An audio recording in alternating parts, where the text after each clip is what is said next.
हर हर महादेव, जय शिव शंभु। सुनिए नाग पंचमी की एक पौराणिक कथा। किसान था तो वो किसान अपने खेत में हल जोत रहा था। तो हल जोतते जोतते उसकी वामी में उसके हल की नोक चली गई। तो वो वहाँ पर उसके ये नांग को लग गई। तो नांग को खून निकला। तो उसने देखा वहाँ एक नाम देवता मरे पड़े थे। तो उन्होंने बहुत दया लगी उसको, किसान को। बहुत पुजारी भक्त था भगवान का।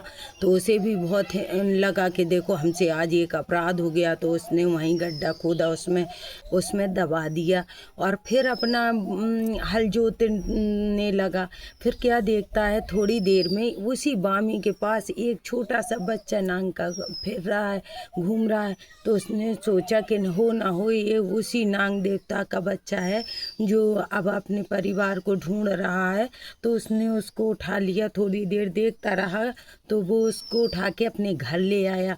फिर आके उसने अपनी सारी बात अपनी पत्नी को बताई। तो पत्नी ने भी उनकी सेवा करने लगी, दूध पिलाने लगी। वहीं उनके घर में वो रहने लगा, उन्हीं दोनों के पति पत्नी के साथ वो रहने लगा। तो उसको कुछ दिनों बाद उसकी पत्नी गर्भवती थी। तो उसको लड़का पैदा हुआ। तो वो लड़का और वो बच्चा दोनों अपने वहीं रहने लगे। दोनों को वो दूध पिलाती, दोनों को अपनी दिन भर काम करती। तो क्या हुआ, नागिन भी आई। नागिन बहुत ढूंढती रही वहाँ। तो उसे ना तो अपना बच्चा मिला, ना तो अपना नांग मिला।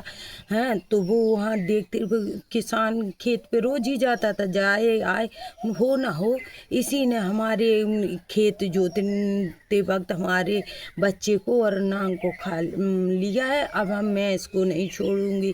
तो नांगन बहुत क्रोधित हुई। तो वो उस किसान के पीछे पीछे उसके घर में आ गई। घर में क्या देखती है, बच्चा उसे दिखाई दिया। तो उसे लगा देखो इसने हमारे बच्चे को मार डाला, हमारे पति को।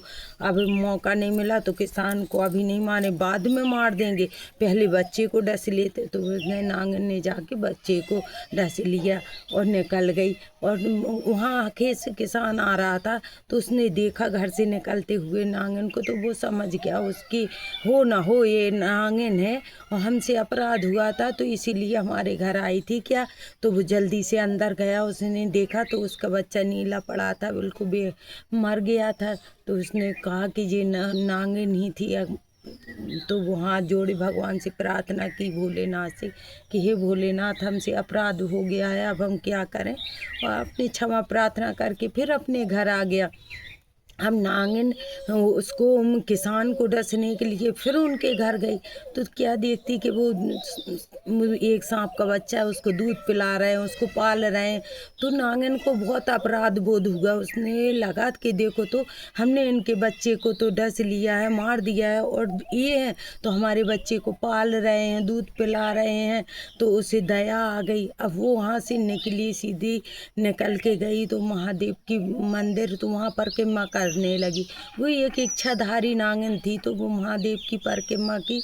तो महादेव प्रसन्न हुए, बोले बताओ क्या बात है, क्या मांगना है मांगो। बोले हमें तो कुछ नहीं मांगना है भोलेनाथ, हमसे एक गलती हो गई है। उनसे तो धोखे में हमारे पति के प्राण गए थे। हमने उनके बच्चे को डस लिया है, उन्हें औलाद नहीं हो, वो हमारे बच्चे को बड़ा पालन पोषण कर रहे हैं। तो महादेव उनको एक बच्चा दे दो। तो वो बोले ठीक है। उनके नसीब में बच्चा तो अब एक ही पुत्र था, देखो हम कुछ करेंगे। तो बस इतना कह के भोलेनाथ चले गए।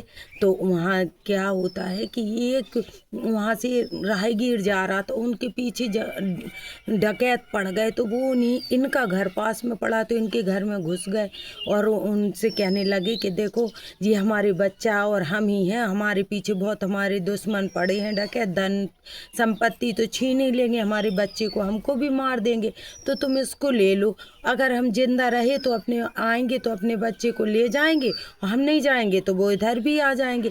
तो वो धन दे के कुछ और बच्चे को दे के चला गया।